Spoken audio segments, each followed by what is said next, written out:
사도행전 28장 16절부터 공독해드리겠습니다. 우리가 로마에 들어가니 바울에게는 자기를 지키는 한 군인과 함께 따로 있게 허락하더라. 사흘 후에 바울이 유대인 중 높은 사람들을 청하여 그들이 모인 후에 이르되, 여러분 형제들아, 내가 이스라엘 백성이나 우리 조상의 관습을 배척한 일이 없는데 예루살렘에서 로마인의 손에 죄수로 내준 바 되었으니 로마인은 나를 신문하여 주일 죄목이 없으므로 석방하려 하였으나 유대인들이 반대하기로 내가 마치 못하여 가이사에게 상수하며 내 민족을 고발하려는 것이 아니니라. 이러므로 너희를 보고 함께 이야기하려고 청하였으니 이스라엘의 소망으로 말미암아 내가 예수의 사슬에 매인 바 되었노라. 그들이 이르되, 우리가 유대에서 네게 대한 편지도 받은 일이 없고 네 형제 중 누가 와서 네게 대하여 좋지 못한 것을 전하든지 이야기한 일도 없느니라. 이에 우리가 너희의 사상이 어떠함이라 듣고자 하니 이 파에 대하여는 어디서든지 반대를 받는 줄 알기 때문이라 하더라. 그들이 날짜를 정하고 그가 유숙하는 집이 많이 오니 바울이 아침부터 저녁까지 강론하여 하나님의 나라를 증언하고 모세의 율법과 선지자의 말을 가지고 예수에 대하여 권하더라. 그 말을 믿는 사람도 있고 믿지 아니하는 사람도 있어 서로 맞지 아니하여 흩어질 때에 바울이 한 말로 이르되, 성령이 선지자 이사야를 통하여 너희 조상들에게 말씀하신 것이 옳더라. 일렀으되 이 백성에게 가서 말하기를, 너희가 듣기는 들어도 도무지 깨닫지 못하니 보기는 보아도 도무지 알지 못하는구나. 이 백성들의 마음이 우둔하여져서 그 귀로 둔하게 듣고 그 눈은 감았으니 이는 눈으로 보고 귀로 듣고 아무로 깨달았다 하면 내가 고쳐줄까 하리라 하였으니, 그런즉 하나님의 이 구원이 이방인에게로 보내진 줄 알라. 그들은 그것을 들으려 하더라. 바울이 온 이태를 자기 새집에서 머물면서 자기를 오는 사람을 다 영접하고 하나님의 나라를 전파하며 주 예수 그리스도에 관한 모든 것을 담대하게 거침없이 가르치더라. 아멘.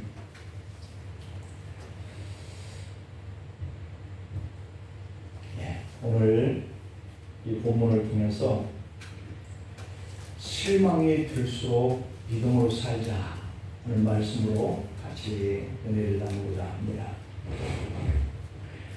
우리 사람들이 살다 보면 실망할 수 있는 일들이 얼마나 많습니까? 그래서 우리 믿음의 사람들은 하나님을 소망하면서 그 실망스러운 환경의 때를 믿음으로 극복하면서 오늘 여기에 이런 것이다 볼 수 있습니다. 암투병을 오랫동안 하다가 세상을 떠난 이 장영희 교수의 유고작인데, 살아온 기적, 살아갈 기적이라고 하는 이런 책을 보면 장 교수는 동생과 조카들과 함께 미국에 있는 보스턴 미술관을 방문했던 그 경험을 소개하고 있습니다. 그때 장 교수님은 미술관 이 방문을 기념하기 위해서 동양 사람으로 보여지는 한 중년의 남자에게 이 카메라를 건네면서 사진을 좀 찍어달라고 부탁을 했습니다. 그는 사진기를 잘 다루면서 아주 기분 좋게 몇 컷을 찍었습니다. 그런데 나중에 그 필름을 현상해 보니까 황당하고 이상한 사진들이 있었습니다. 가족들의 머리를 다 잘라서 놓거나 아니면 동생의 발만 크게 확대해 놓았거나 이 장 교수의 머리를 조카의 그 가슴에 거꾸로 올려놓고 찍거나 그야말로 이해할 수 없는 괴상한 사진들의 전상비어로 나온 거예요. 순간 장 교수는 그 사진을 찍은 사람의 장난스러운 그런 의도가 느껴지면서 그 사람의 참 인간성이 못됐다라고 이렇게 불쾌하게 생각을 했었습니다.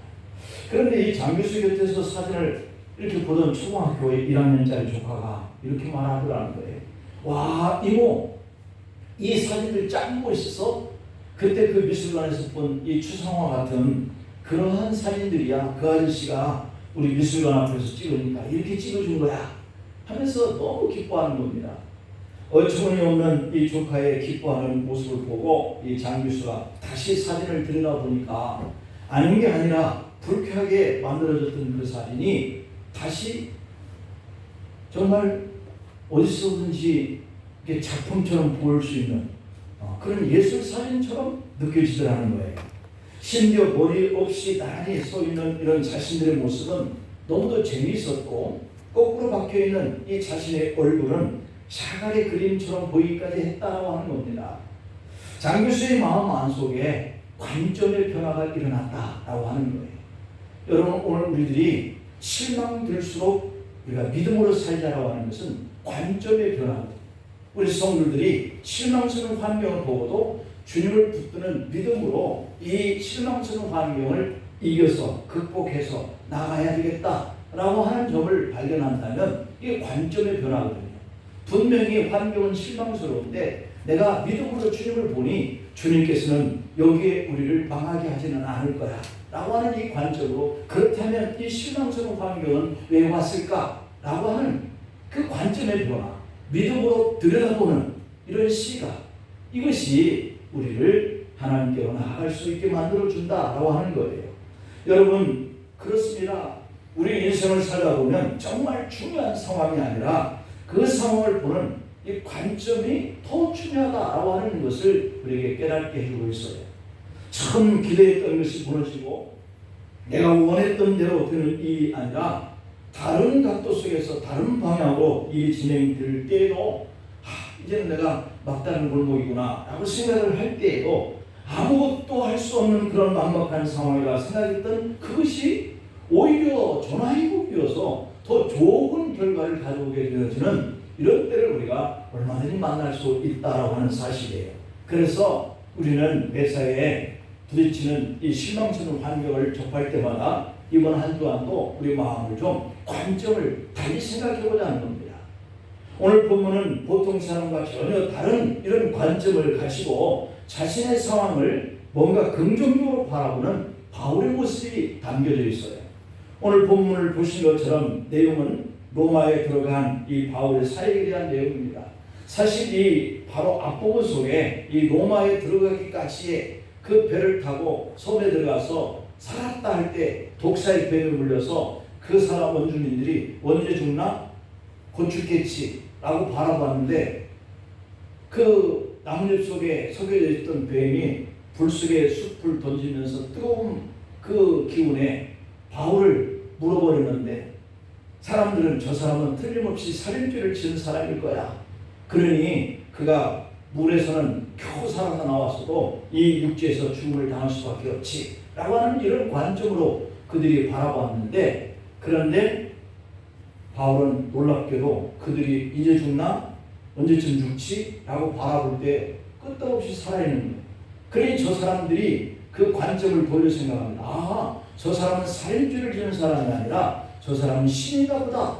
이런 내용이 바로 이 앞부분, 오늘 본문의 앞부분에 기록되어 있는 내용이거든요. 이렇게 해서 지금 바울이 로마에 들어갔다라고 하는 상황이거든요. 자, 그때 바울의 상황이 한마디로 막막한 상황입니다.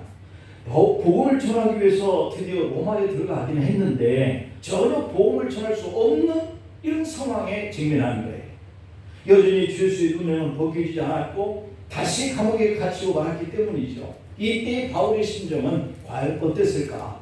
내가 천신만고의 그 모든 환경을 이기고 이 로마까지 왔는데, 그렇게 오고 싶어 했더니 이 로마에 와서 복음을 전해야 되는데 내가 이렇게 가택연금된 감옥에 갇혀 있으니 어찌 복음을 전할 수 있을까? 라고 생각을 했을 것이 분명해요. 자, 그런데 놀랍게도 바울은 그렇게 막막한 상황 속에서 자신에게 주어진 이 복음 전파의 사명을 그 어느 때보다도 효과 있게 감당했다라고 하는 것이 본문의 내용이에요. 여러분, 어떻게 그렇게 했을 수 있을까? 그것은 우리와 다른 관점으로 그 상황을 봤던 바울의 믿음이 있었기 때문에 가능해요. 바울이 마주친 그 환경을 믿음의 관점으로 바라봤기 때문에 그 막막한 상황 속에서도 내가 어떻게 하면 복음을 전할 수 있을까? 라고 하는 생각을 했다고 하는 점이거든요. 그래서 중요한 것은 오늘 우리가 처한 상황은 모든 사람들이 겪을 수 있는 실망스러운 환경을 똑같이 겪을 수밖에 없는 이 시대에서 살고 있어요. 코로나가 얼마나 우리를 답답하게 하는지 모르죠. 얼마나 실망스러운 환경이에요. 우리가 믿음의 관점으로 하나님이 왜 이와 같은 어려운 시기를 우리에게 걸어가게 했을까? 라고 하는 이런 관점, 이런 속에서도 믿음을 발휘할 수 있는 사람과 믿음을 잃어버리고 상실감에 살아가는 사람들로 나눠질 것 아니겠어요? 이 속에서 하나님은 어쩌면 알곡과 쭉정이를 가름하는 그런 환경을 주어질지도 모르죠. 관점이거든요. 그래, 어떠한 장벽이 내 앞을 가로막을지라도 내가 향한 이 하나님을 향한 믿음은 결코 놓칠 수 없지, 잃어버릴 수 없지 라고 생각하는 이런 관점으로 더 믿음이 강해져가는 사람이 있는가 하면은 실망해서 낙심이 되어서 더욱더 믿음을 상실해버리는 사람들도 있을 거란 말이에요. 그렇기 때문에 오늘 우리는 똑같은 절망적인 환경 앞에 서 있지만 그래도 내가 이 상황 속에서 무엇을 할 수 있을까 하는 이런 관점. 기도하는 사람은 그래서 계속 기도하고, 복음을 전하는 전도하는 사람은 그래도 계속 전도하고, 그래도 주님 앞에 나와서 예배 드리는 사람은 예배를 드리려고 힘쓰고, 이게 관점의 변화예요. 지금 코로나19는 처음보다 더한 난감한 이러한 변이가 발생하는 상황에 직면하고 있습니다. 이제 잦아질까 생각했는데 오히려 더 확산 속도가 빠른 변이 바이러스가 등장을 하고 있단 말이에요. 그러나 오늘 우리는 이런 상황 속에서 그저 큰일 났다, 이제 어떡하냐 걱정하고 실망하지 말고 이런 상황 속에 우리가 어떻게 해야 할까 하는 이 관점의 변화를 믿음으로 찾아야 된다는 거죠. 그 믿음의 관점으로 사는 사람은 이 시대를 어떻게 봐야 할까라고 하는 것이 오늘 우리에게 주어지는 메시지예요. 그 첫째는 막막한 상황은 이 코로나 때 아니래도 우리가 살아오면서 얼마든지 많이 겪었잖아요. 그리고 이 막막한 상황은 나만 겪는 것이 아니라 모든 사람들이 다 겪는 동일한 환경이라는 점이죠. 그래서 막막한 상황 속에서도 우리가 할 수 있는 일은 뭐냐면 실망하지 말자는 거예요. 실망하지 말자. 막막한 상황에 부딪힐 때 보통 사람들은 실망하고 절망하잖아요. 그런데 거기에 절망하지 않고 실망하지 않는 사람이 있다면 누가 승리하는 인생을 살겠어요? 뻔한 이치죠.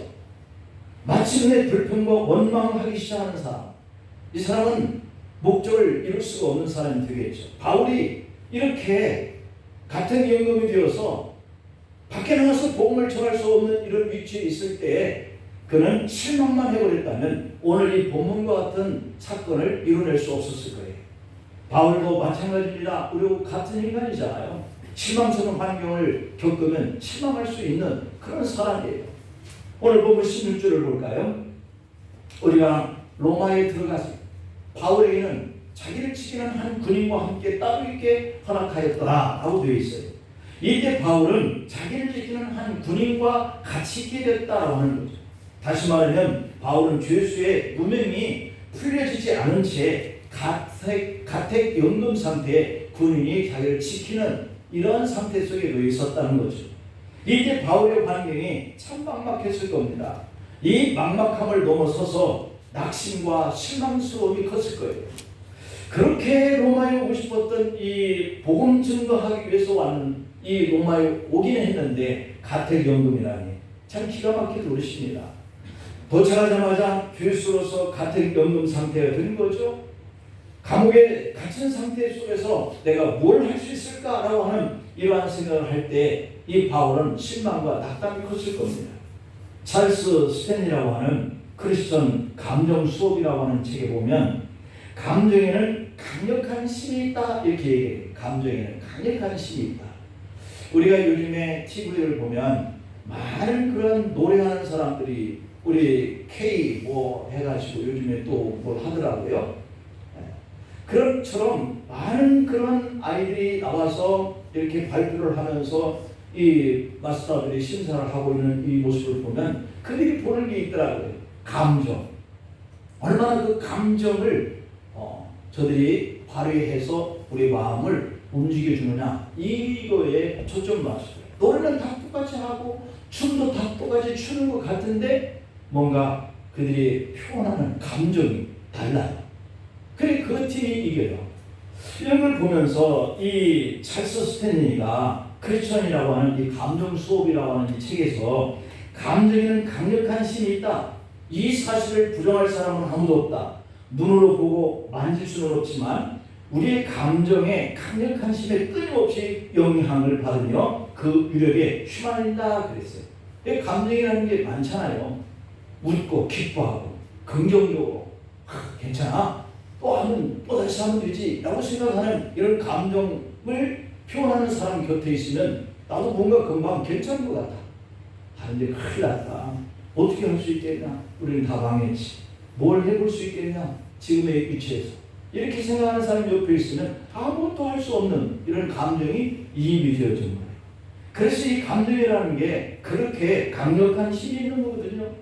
그래서 바울은 누구보다도 위대한 사도였지만 그럼에도 불구하고 바울도 실망이라고 하는 이 감정에서 자유롭지 못한 우리와 똑같은 성격을 가진 사람이죠. 아니 오히려 그러한 상황 속에 빠져있는 이 바울의 감정은 더 큰 실망감을 느낄 수 있는 감정의 환경이었을 거예요. 로마에 복음을 전하기 위해서 자신의 생명을 걸었는데 자신은 지금 가택 연금 상태 속에서 복음을 자유롭게 전할 수 없는 이런 형편이 된 것이죠. 주님께서 바울에게 네가 반드시 예루살렘에 나의 일을 증언한 것 같이 로마에서도 증언하게 될 것이다 라고 약속을 주셨어요. 그러나 바울에게는 그 주님의 약속하심을 붙들고 얼마나 희망과 소망이 컸겠어요. 그런 기대감이 많았겠죠. 아마도 바울은 로마에 도착하자마자 자신이 죄인이 아니다 라고 하는 이런 판결을 받고 바로 풀려날 것을 생각했고, 그렇게 되면 내가 로마에서 드디어 복음을 전할 수 있게 되었구나 라고 생각했을지도 몰라요. 그런데 그 기대는 그만두고라도 죄수의 몸으로 갇히는 이런 신세가 되었으니 그의 실망감이라고 하는 것은 얼마나 컸겠습니까? 그런데 오늘 본문 17절을 보면 놀라운 일이 기록되어 있습니다. 17절을 볼까요? 사흘 후에 바울이 유대인 중 높은 사람을 청하여 그들이 모인 후에 이르되 여러분 형제들아, 내가 이스라엘 백성이나 우리 조상의 관습을 배척한 일이 없는데 예루살렘에서 로마인의 손에 죄수로 그들이 내어줬다, 이렇게 얘기를 하고 있는 거죠. 자신은 이 민족들에게 잘못한 것이 전혀 없는데 그들이 나를 고발해서 로마인들 손에 내어줬다라고 하는 것이에요. 여러분, 지금 바울이 무엇을 하고 있었다는 얘기인가요? 유대인 중 높은 사람들을 청하여 이렇게 외쳤다는 겁니다. 그렇다면 바울이 갑자기 풀려나기라도 한 것일까요? 아니에요. 바울은 여전히 가택의 연금 상태예요. 3일 전에 실망스러웠던 그 상황이 이제는 완전히 반전이 되었어요. 그 가택에서 풀려난 상황이 아님에도 불구하고 바울은 여러 사람을 자기가 갇혀있는 곳에 초청을 했다라고 하는 상황이에요. 그래서 이 실망이라고 하는 감정에서 벗어나서 복음을 전하기 위해 유대인 사람들, 그것도 높은 사람들을 초청하여서 자기가 하고 싶어하는 이 복음을 전하게 되었다는 겁니다. 자신의 실망감, 자신을 낙담하게 된 그런 환경의 감정에서 벗어나서 유대인들에게 복음을 전하고 있었다. 그것도 사흘 만에. 이것이 참 중요해요. 우리 감정이 강력한 힘을 발휘하기 때문에 어떤 절망감, 실망스러운 그런 막막한 상황에 접하면 우리의 감정도 뭐 이렇게 금방 할 수 있어 이렇게 할 수 있는 사람도 물론 있겠지만, 그러나 대개는 뭔가의 침체에 빠지죠. 그렇지 않겠습니까? 바울도 사흘 후에 이러한 일들을 계획하고 이렇게 할 수 있었다는 것은 그 사흘 동안 이 감정이 정리가 안 됐었다라고 하는 것을 우리가 추정해 볼 수 있죠. 어떻게 바울은 이 부정적인 감정을 그렇게 사흘 만에 쉽게 떨쳐버릴 수 있었을까? 도대체 이 사흘 동안에 바울에게 어떤 일이 일어났기 때문에 그랬을까? 우리가 생각해 볼 수 있잖아요. 우리는 바울이 이렇게 변한 것은 그가 기도하는 사람이었다라고 하는 데서 그 이유를 찾아볼 수가 있을 것 같아요.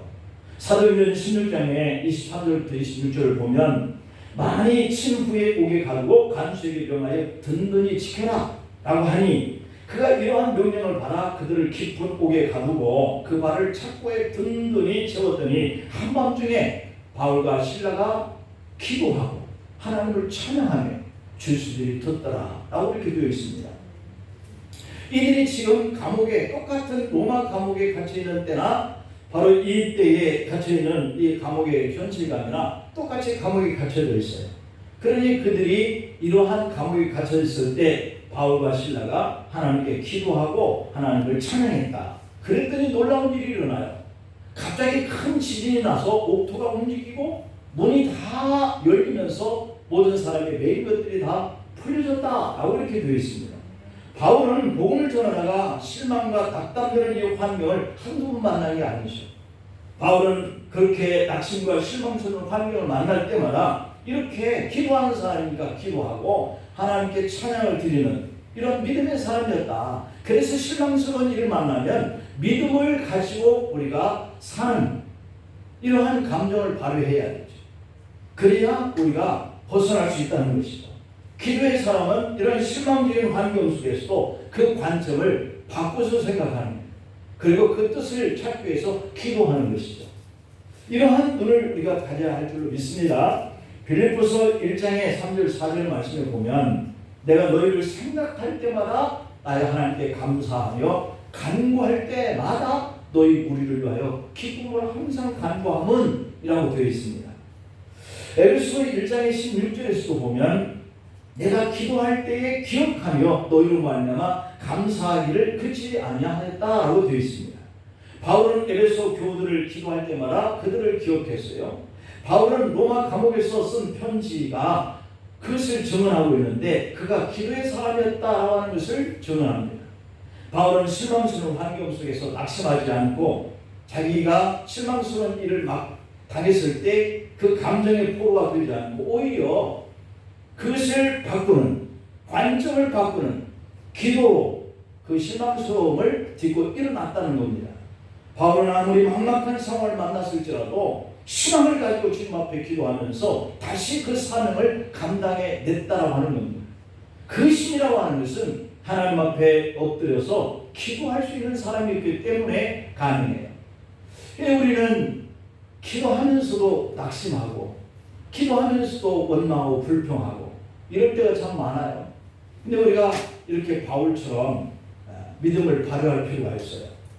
여러분의 기도의 사람이라고 하는 이 사실을 여러분도 기억하고 아무리 막막한 상황이 와도 실망하지 않기를 축복합니다. 하나님께 도움을 청하는 이 기도의 무릎이라고 하는 것은 이 실망에서 희망으로 우리의 감정을 바꿔놓는 역사를 한다는 것이에요. 두 번째로는 믿음의 관점으로 사는 사람은 막막한 상황 속에서도 최선을 다한다라고 하는 겁니다. 최선을 다한다.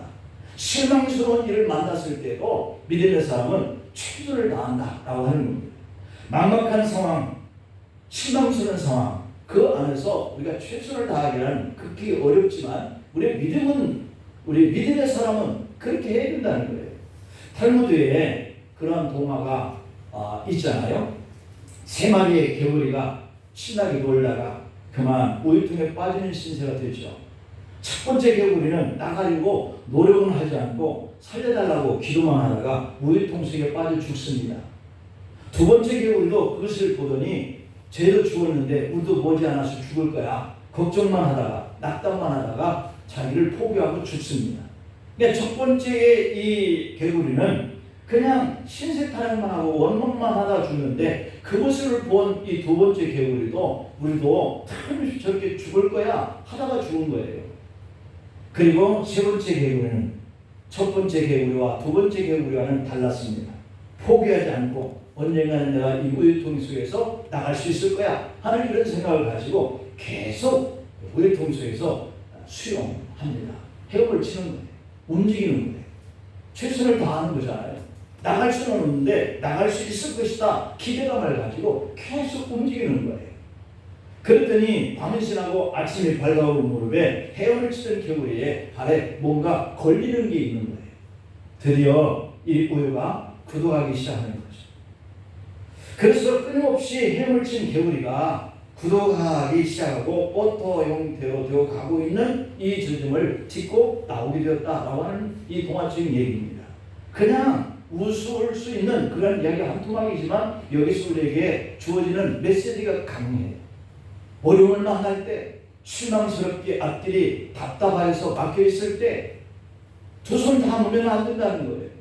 포기하면 안 된다는 거예요. 원망하고 불평만 해서는 안 된다는 거죠. 움직이고 지금까지 해왔던 것이 왜 실패했는지 다시 노력하고 힘을 쓰고 기도하고 이렇게 매달리는 것이죠. 이 동화가 우리에게 주는 메시지는 우리의 믿음을 통하여서 하나님 앞에 기도하는 힘을 발휘하고 우리가 했던 일을 최선을 다해서 다시 노력하는 것이 중요하다라고 하는 겁니다. 한 번 넘어진 것은 그것이 우리에게 큰 뭔가 경험이 되어지고 발판이 되어지고 할 수 있는 역할을 했다고 생각하는 것이 우리에게 다시 힘을 발휘할 수 있게 만드는 것이죠. 그래서 막막한 상황이 올 때 우리가 최선을 다해야 한다고 하는 것은 알지만 이 첫 번째 개구리가 준 것을 보고 또 두 번째 개구리도 해봤자 소용이 없다고 포기했던 이런 생각을 한다는 겁니다. 아까 실패했는데, 어제 실패했는데, 지금까지 실패했는데 오늘 노력한다고 또 되겠나? 라고 하는 이런 생각이 안 들 수 없다고 하는 것이죠. 사실 바울의 상황이야말로 해봤자 소용없는 그러한 상황이었어요. 가택연금, 감옥에 갇혀있는 이 상태 속에 그가 할 수 있는 일이 뭘까? 사람을 만나러 갈 수도 없는데 어떻게 복음을 전도할 수 있을까? 또한 로마에 있는 유대인들도 바울에 대해서 이미 안 좋은 그런 선입견을 가지고 있을 수 있겠다라고 바울이 생각을 했던 것이죠. 그런데 말해놓고 보니까 그들은 전혀 그런 얘기를 들은 바가 없다라고 이렇게 얘기를 하죠. 이 상황 속에서 본문 17절 앞부분을 보면 사흘 후에 바울이 유대인 중 높은 사람들을 청하였다 이렇게 되어 있는데 왜 바울은 이런 절박한 상황 속에서 유대인들 중에 높은 사람들을 초청을 했을까? 복음을 전하려고 하면 무엇보다도 먼저 자신에게 있었던 이 유대인들에게 오해를 풀어야만 되겠구나 라고 생각했기 때문이에요. 여러분 그러자 어떤 일이 일어났을까요? 본문 18절 20절을 볼까요? 로마에는 나를 시몬하여 죽일 죄목이 없으므로 석방하려 하였으나 유대인들은 반대하기로 내가 마지못하여서 가이사에게 상소하며 내 민족을 고발하려고 하는 것이 아니니라. 그러므로 너희를 보고 함께 이야기하려고 청하였노니 이스라엘의 소망으로 말미암아 내가 이 쇠사슬의 메인바 되었노라 이렇게 말합니다. 그러자 21절에서 유대인들이 하는 말입니다. 그들이 이르되 우리가 유대에서 네게 대한 편지도 받은 일이 없고 또 형제 중 누가 와서 네게 대하여 좋지 못한 것을 전하든지 이야기한 일도 없었느니라 이렇게 얘기합니다. 정말 놀랍지 않습니까? 바울이 괜한 것을 걱정하고 염려했던 것 아니겠어요? 그런데 그들이 염려하고 걱정했던 이 바울의 그 생각이 아니라는 것을 이 유대인 높은 사람들이 와서 말하는 소리를 듣게 됩니다. 여러분 끈질기게 바울을 따라다니면서 모함과 비방을 일삼던 그 유대인들이 정작 로마에 와서는 아무런 행동도 취하고 있었지 않았다는 사실이에요. 그런데 더 놀라운 것은 23절에 있습니다. 그들이 날짜를 정하고 그가 유숙하는 집에 많이 오니 바울이 아침부터 저녁까지 강론하여 하나님 나라를 증언하고 모세와 율법과 선지자의 말을 가지고 예수에 대해서 권하더라 되어 있습니다. 바울이 유대인 중에 높은 사람들에게 하나님의 나라와 예수 그리스도에 대한 그것도 사람들이 너무 많이 찾아와서 날짜를 잡아서 정했다라고 이렇게 얘기하고 있어요. 23절 서두에서 보면 그들이 날짜를 정하고 바울이 전하는 복음을 듣기 위해서 아침부터 저녁까지 줄을 서는 일이 벌어졌다라고 하는 겁니다. 참 대단한 일입니다. 어떻게 가택연금 상태에 있는 바울에게 이런 일이 일어날 수 있게 했을까? 하나님의 약속이 이루어지는 거예요. 네가 로마에 가서 복음을 전하게 되리라 라고 하는 약속만 하죠. 주님은 바울에게 그렇게도 소원인 복음의 열매를 맺도록 역사를 하시는 것이에요. 우리가 하는 일이 아니라 내가 처해진 환경 속에서 실망스러운 일을 당해서도 최선을 다하다 보면 하나님이 역사하시는 줄 믿습니다. 그래서 이 환경 앞에 낙담하고 실망스럽더라도 기도하면서 내일에 대해서 우리가 최선을 다하는 것이 중요하다. 그리하면 바울과 함께 하셨던 주님은 우리와도 함께 하시고 바울에게 역사하셨던 언약의 하나님의 약속은 우리에게도 성취될 줄 믿습니다. 마지막 세 번째로는 그리스도인은 두려운 환경 속에서도 그래서 담대해야 된다라고 하는 거예요. 담대해야 된다. 왜냐하면 하나님은 실망스러운 그런 가운데 속에서도 최선을 다하면 이렇게 하나님의 약속을 가지고 역사하기 때문에 그래서 우리는 환경 앞에 담대해야 돼. 막막한 환경이 지속될 때 우리는 감정이 유입돼서 결국 원망하거나 불평하거나 첫 번째, 두 번째 개구리처럼 우리 모든 일들을 못하게 되어질 수도 있다는 말이에요. 그러나 이 세 번째 개구리처럼 뭔가 희망을 가지고 자신이 할 수 있는 헤엄치는 일밖에 안 하는 거잖아요. 최선을 다한 것뿐이에요. 그렇게 희망스러운 앞에 우리가 담대할 수 있느냐라고 하는 겁니다. 그 두려움이라고 하는 것은 막막하다고 하는 이 환경은 우리가 최선을 다하면 되겠지라고 할 때 드는 이런 상황이 그렇게 많지 않기 때문에 그 일 앞에 최선을 다하면서 마음에 담대함을 갖는 것도 쉽지 않은 일이에요. 두려움이죠. 그 두려움이 우리를 넘어지게 할 수 있어요.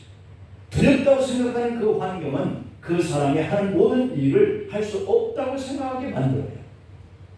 여러분, 우리의 생각 속에서 우리 행동이 나오잖아요. 안 된다고 생각하는 사람에게 옆에서 아무리 권면해도요, 그 사람 마음속에 생각이 이미 안 돼 라고 결정을 내려놓고 있는데 그 사람이 되는 일을 해나갈 수가 없어요. 그러나 마음속에 어떻게 되겠지, 하나님이 도우시면 될 거야 라고 하는 마음을 가지고 있는 사람에게 그래도 권면하는 사람이 이렇게 해봐 저렇게 해봐, 그래 그렇게 한번 해볼까 하는 이런 담대함을 얻을 수 있는 것이죠. 그래서 우리의 생각은 그렇게 우리의 행동을 결정하는 중요한 요소가 되는 거예요. 그래서 우리의 생각 속에 담대함을 가지라는 거예요. 바울이 얼마나 두려웠을까.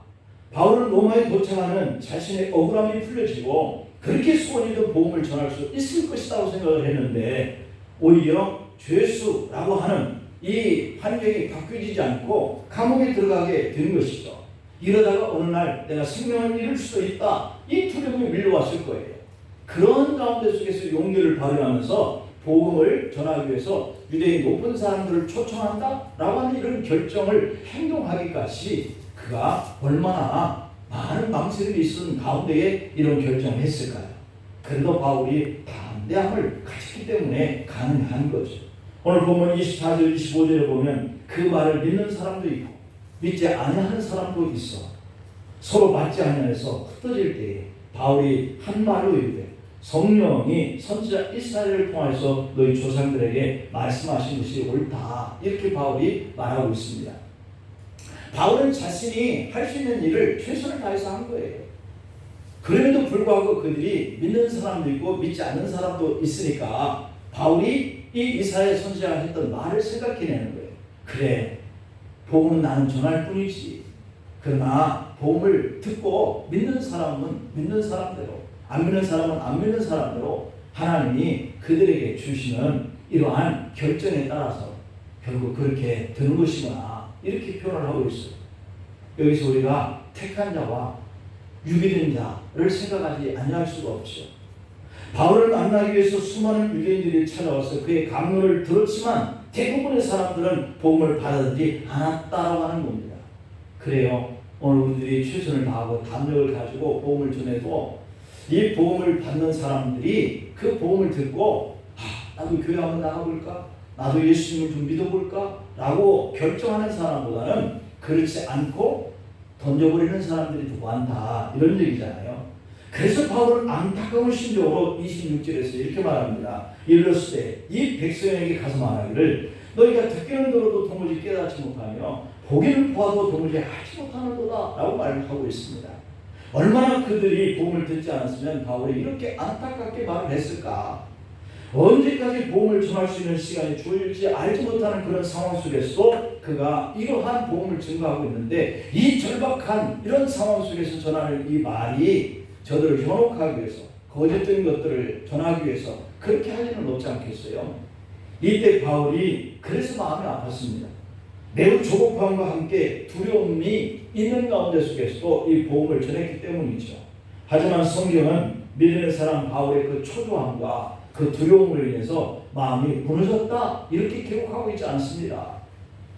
오늘 보면 30절 31절에 보면 바울은 온 이태를 자기 셋집에 머물면서 자기에게 오는 사람을 다 영접하고 하나님의 나라를 전파하며 주 예수 그리스도에 관한 모든 것을 담대하게 거침없이 가르쳤다라고 되어 있습니다. 그렇습니다. 바울은 오히려 두려움에도 불구하고 거침없고 담대하게 복음을 전했다라고 되어 있습니다. 바울은 2년 동안 이렇게 가택연금 상태 속에서 자기에게 오는 사람들을 다 영접하여서 복음에 대해서 그들에게 전파했는데 그렇게 자기는 죄수의 상태 속에 갇혀있는 그런 상태 속에서 복음을 전하지만 자기는 담대해서 거침없었다라고 되어 있습니다. 그것이 우리가 복음을 전하는 사람, 담대한 믿음을 가진 사람의 모습이어서 참 기뻐요. 기뻐. 사실 우리는 세상에서 실패하고 넘어지고 위축되고 뭔가 다른 사람들 앞에 설 때 주눅들기 마련이잖아요.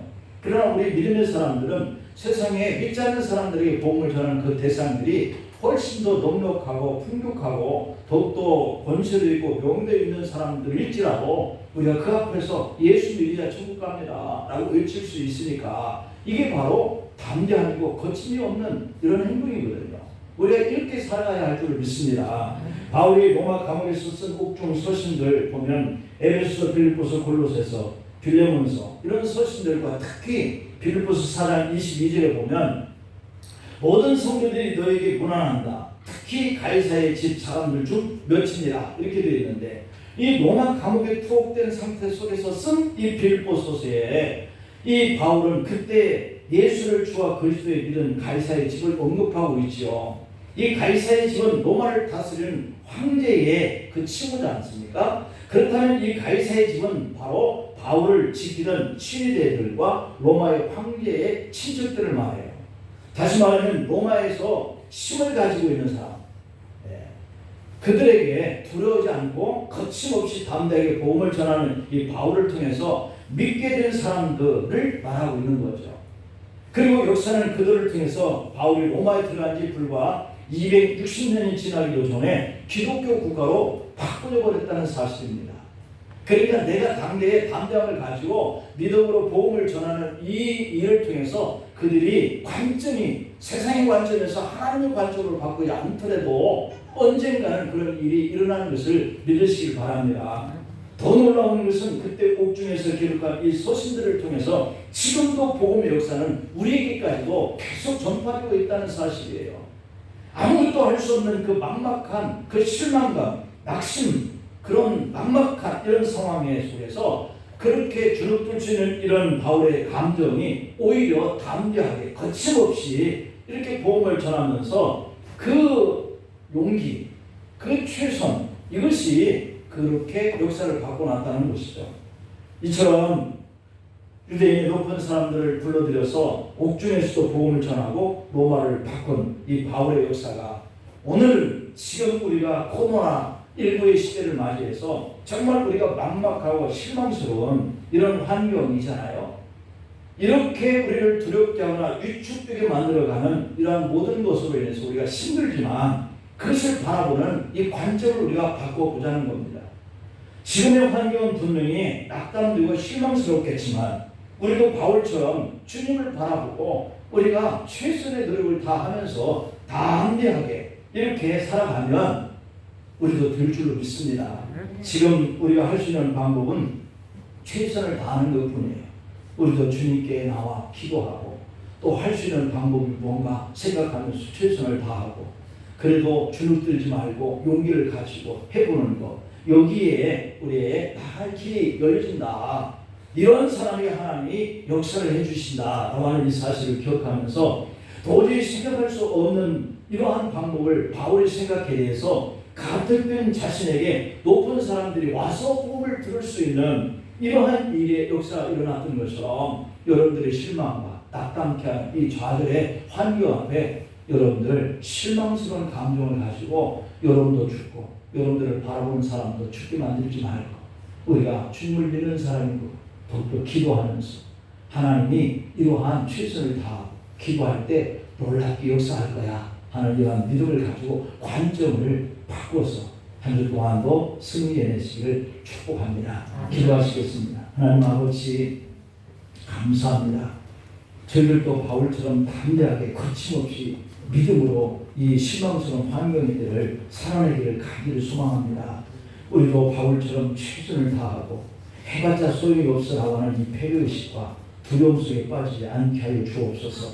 막막한 상황 속에서도 실망하지 않고 막막한 상황 속에서도 최선을 다하고 막막한 상황 속에서도 용기를 내서 담대하게 살아가다가 환경을 바꿔주시는 하나님의 놀라운 역사를 이번 한 주간에도 경험될 수 있는 온 교우들 우리 자녀들 되게 하여 주시옵소서. 이 나라, 이 민족, 이 국가에 장래를 주님 손에 의탁합니다. 모두가 다 안 될 때, 모두가 다 포기할 때, 모두가 다 실망스러울 때, 이 나라, 이 국가, 이 민족 백성들을 세우셔서 하나님의 영광을 얻을 수 있도록 인도하여 주시옵소서. 예수님의 이름으로 기도하옵나이다. 아멘.